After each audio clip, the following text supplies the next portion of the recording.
Okay, everyone, Rick and Morty fans were thrown a bone this week during their long, open-ended wait for Season 4 in the form of another Adult Swim April Fool's prank. Last year, Justin Roiland and Dan Harmon released the Season 3 premiere episode. This year, it was a parody episode called Bushworld Adventures. It's amazing. It's a bizarre reimagining of the show created by Australian animator Michael Cusack, who made the popular YouTube series Damo and Darren, and animated last month Rick and Morty themed Run the Jewels music video. That was awesome. So yes, obviously Bushworld Adventures is not a Rick and Morty episode. It's not canon. The characters look way different. They have creepy eyelids. Rick is crazy jacked. Roiland isn't doing the voices, obviously. Everyone's just an extreme version of themselves that keeps referencing Australian stuff. Rick takes Morty on a trip to the Australian city of Bendigo to find his green cube, during which they cross paths with a bush wizard who looks like Jerry, but isn't, but then is, kind of. And then they also meet a giant named Uncle Barry. And which would be, now as an Australian, you don't say Barry, it would have been Baz or Bazza. That's so I'm like...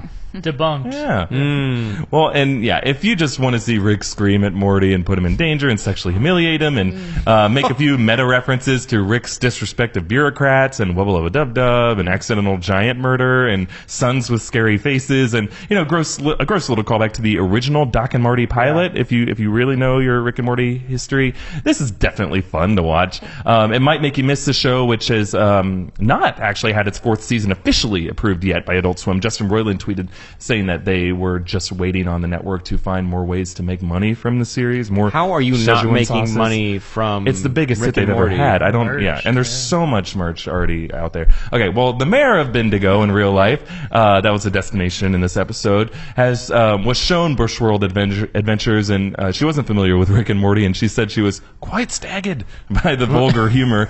And after Google search results for the city shot up after this episode, she admitted that any publicity was good publicity, but that Bendigo is nothing like what was displayed in the episode.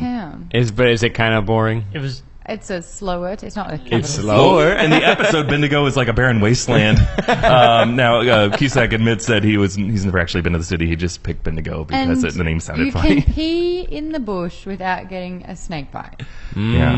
You can't. And if anything, it would bite your ankle first. Not in Bushworld Adventures. Well, what did you guys think of this episode? Did it live up to your Rick and Morty expectations? It scared me more than most of them did. It's uncomfortable. It was great though. It's like, look, I'm a U. My body left and it went in a U, or whatever he's saying. It's a ute. A car? It's short for utility truck. You don't even know. You're asking us, so we don't know. Utility truck. Ute. For me, this felt like what I imagine people who don't really like Rick and Morty or don't ever watch it is for every episode of Rick and Morty, where it's just like this old man screaming at a little boy and trying to kill him, and there's a lot of gross out humor. The best is the intro where he's just screaming. Yeah. So it's such an angry. Tired of your adventures. Leave him alone. What was it? I was having a Morty sleep. I was having a little Morty sleep. Get in the car. And he's like so jacked. His arm is so big. Yeah. I converted my portal There gun. are a few things that happened. gun. There's a few sayings I was like, nailed it. Like I understood everything. Everything. Even if sometimes I'm like, we don't really use truth as much anymore. That's like my pay respects. But when it gets weird, I mean, that's why people love Rick and Morty. I don't like it, and I'm like, what? I did not like this. I did not care for it. I love Rick and Morty. I liked about 5 minutes of this, and then It's only 11.